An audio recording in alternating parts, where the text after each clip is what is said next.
अस्सलाम वालेकुम रहमत व बरकातुहू। अल्हम्दुलिल्लाह, आप सब खैरियत से होंगे। अल्लाह हम सबको अपनी हिफ्ज़ व अमान में रखे। औज़ुबिल्लाहि मिनश्शैतानिर्रजीम, बिस्मिल्लाहिर्रहमानिर्रहीम। देखिए, एक मर्द के मुकाबले एक औरत का जन्नत पाना बहुत आसान है कि उसको घर में रहकर बच्चों की तरबियत करना है, शौहर की अताअत करना है और अपनी इज़्ज़त की हिफाजत करना है। उसके लिए जन्नत आसान है, लेकिन एक मर्द के लिए जन्नत पाना बहुत मुश्किल है कि उसको अपनी फैमिली को हलाल रिस्क खिलाना है। और आज के वक्त में हलाल रिस्क कमाना इतना मुश्किल है जैसे जलता हुआ कोयला अपनी हथेली पर रख कर चलने के बराबर।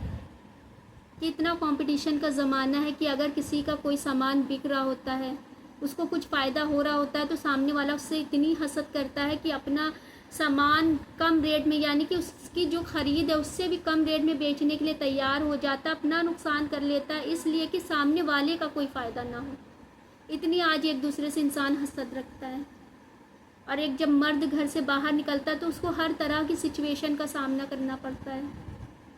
और वो किसी भी तरह से अगर वो कमा रहा है और अपनी बीवी बच्चों को खिला रहा है तो आखिरत के दिन पूछ उससे होगी, सवाल उससे होगा। आखिरत के दिन बीवी बच्चों से कोई सवाल नहीं होगा, क्योंकि वो उनकी ज़िम्मेदारी है।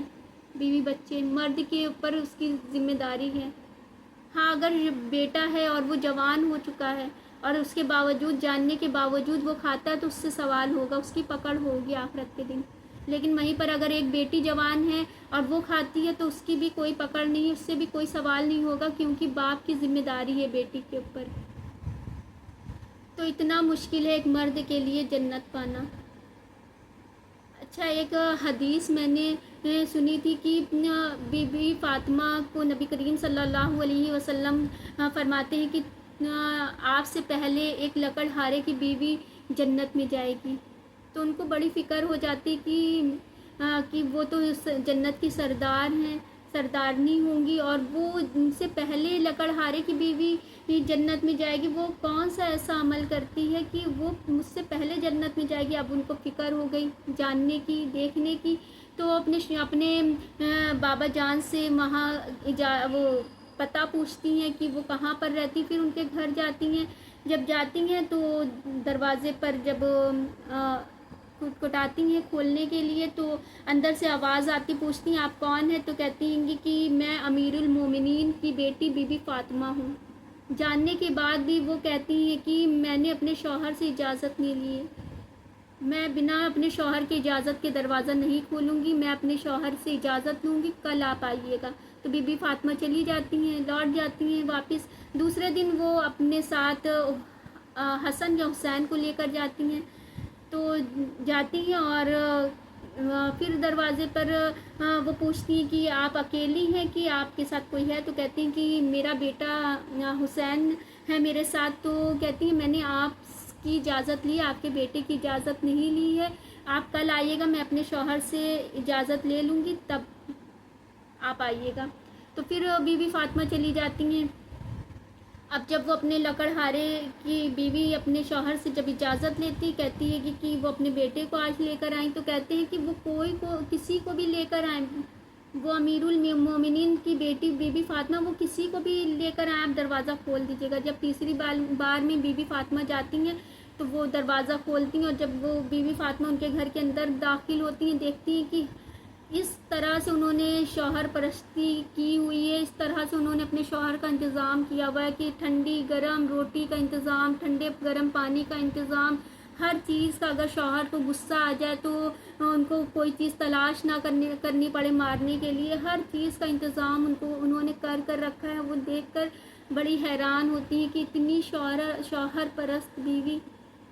तो देखिए, आज के वक्त में तो देखिए क्या ही हाल है मियाँ बीवी का, और हम तो इतने शौहर परस्त नहीं हो सकते। लेकिन हाँ, ये इस हदीस को सुनने से पहले भी मेरा था कि अगर मुझसे कोई गलती हो जाती थी, मैं फ़ौरन अपने शौहर से माफ़ी मांग लिया करती थी, दरगुजर कर देती थी बातों को। लेकिन जब ये हदीस सुनी तो मुझे इतनी मतलब कि फ़िक्र हो गई कि चलो, मुझे जो पता है उन चीज़ों की मैं माफ़ी मांग लेती हूँ, लेकिन कभी अनजाने में भी आपसे कोई गलती हो जाती है, आपको नहीं पता चलता है। तो मैंने एक रूल बनाया कि मैं हर फ्राइडे को अपने शौहर से माफ़ी मांगती हूँ कि मुझसे जो जान कर या जाने में कोई गलती हुई हो तो मुझे माफ़ कर देना। खैर, वो इस बात पर मेरे हंसते भी हैं, لیکن زندگی اور موت کا پتہ نہیں ہے کہ اور مجھے بالکل بھی ان کی ہنسی پر شرمندگی نہیں ہوتی کہ وہ میرا مذاق اڑا رہے ہیں یا ہنس رہے ہیں مجھے. اور ویسے بھی شوہر کے آگے جھکنے سے کس عورت کی عزت کم ہوتی ہے. تو میں اس پر اپنا فخر محسوس کرتی ہوں کہ مجھے اللہ نے اس طرح کی معافی مانگنے والی نعمت عطا کی کہ کوئی بھی غلطی میں فوراً معافی مانگ لیتی ہوں. یہ بھی بہت بڑا اللہ کا رحم و کرم ہے کہ آپ اپنی غلطی کو ایکسیپٹ کر لیں. اور بتانے کا یہ مقصد نہیں کہ میں بہت اچھی ہوں, بتانے کا یہ مقصد ہے کہ میں اللہ سے اتنی محبت کرتی ہوں اور موت اور زندگی کا کوئی بھروسہ نہیں, کب آپ اگلے پل اس دنیا میں نہ ہوں, آپ کا ساتھ چھوٹ چکا ہو اور آپ کے شوہر کے دل میں کوئی بات رہ جائے, آپ کے لیے کوئی ناراضگی رہ جائے. اس لیے میں ہمیشہ یہ چیز کر لیتی ہوں اور